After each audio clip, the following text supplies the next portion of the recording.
Endiki mavzumuzda hurmatli vatandosh, bugungi saat 2019 yil 6 ayning 20 kuni haftaga payshanba. Endiki mavzumuzda kurashish asli keltirildi.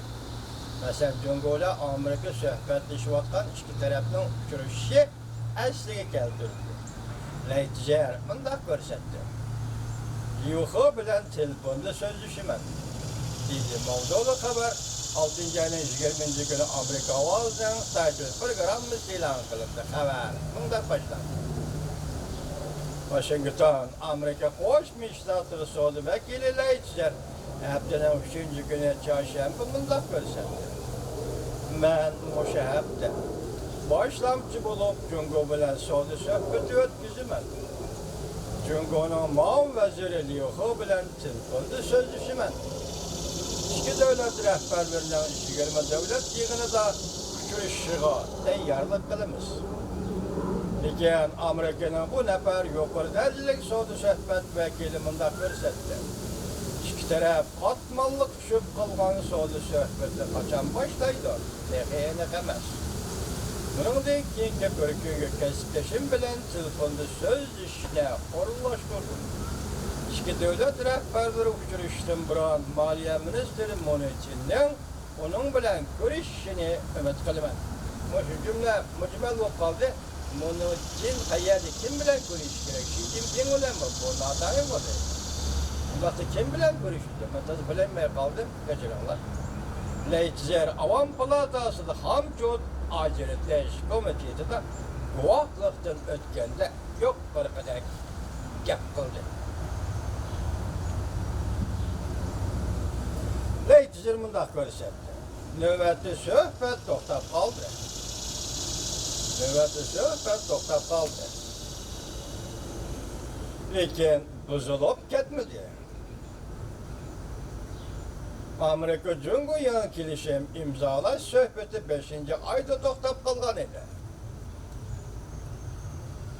Amerika taraf Jungo o'sha paytda bergan va'dalarga xiloflik qildi deb ayblagan. Jungo taraf bo'lsa suhbatning mazmunida o'zgarish bo'ladigan ish, bu normal ish degan. Amerika bilan Jungoning nurg'un masalalarga qo'yilgan talablarida ixtilof bor. Washington savdo kelishimiga Jungoning qonunlari masalasi va iqtisod siyosati masalalarini yezib kirgizishni umid qiladi. Jungo taraf bo'lsa kelishim imzolagan chog'da barliq tamojna bejini bekor qilishni talab qiladi yoki umid qiladi. Amerika Qo'shma Shtatlarining prezidenti Trump bilan Jungoning raisi Xi Jinping Yaponiyada Osakada 20 davlat boshliqlari yig'ini mezgilida ko'rishdi. Prezident Trump haftaning 2 kuni bunday ko'rsatdi. Men Xi Jinping bilan telefonda nihoyat yaxshi suhbatlashdim. Tahlilchilar bunday hisobladi. Tayyorlik yetarli vaqt bo'lmaganlikdir. Prezident Trump bilan rais Xi Jinping suhbati eng yaxshi natija shu bo'ldiki, ikki taraf aytib suhbat boshlaydi. Yana bir maydon tamojna beji qo'yish kechiktirib ijro qilishi mumkin. Prezident Trump bunday ko'rsatgan edi. Agar Xi Jinping Osakaga kelib men bilan ko'rishmaydi ekan, men boshqa qilib qolgan Jungo tovarlarga atsilab qo'ydim. Ikki davlat rahbarlari ikkinchi qatim suhbat boshlashning pesimiga duch keldi. Amerikaning tamojna beji Jungoning eksport savdosiga ta'sir ko'rsatdi. Jungo rahbarlarining iqtisodini taraqqiy qildirish sur'atiga kechiringlar qiyinchilik olib keldi. Prezident Trump davlat majlisi a'zolarining va kasblar sohasining pesimiga duch keldi. Yana bir maydon tamojna beji Amerikada iste'molchilarga yaxami keng zarba elib kelishi mumkin edi.